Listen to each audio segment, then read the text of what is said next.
సూర్యున్నే బొట్టుగా పెట్టినవు, బళ్ళాన్నే చేతిల బట్టినవు, మహమారి తలలే నరికినవు పెద్దమ్మ, నరకానికి దుష్టుల దరిమినవు.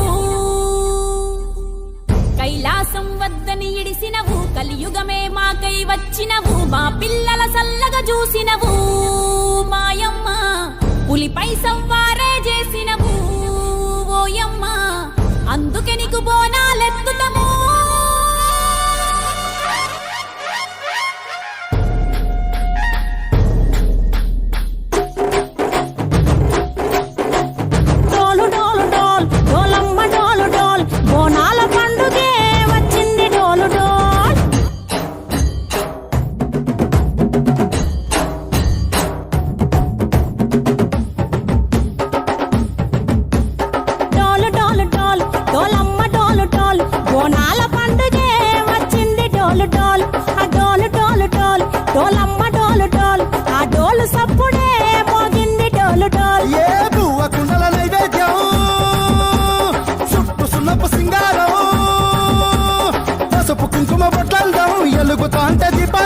ఎర్రమట్టి పిడుసలే ఎత్తగ రాగం, పల్లె పల్లె పావురంగ ఎత్తను కోనం, కిల్లెం పల్లెం కుడుకలు బెల్లం, తర్వాతన యాపకమలు చేసెను గానం.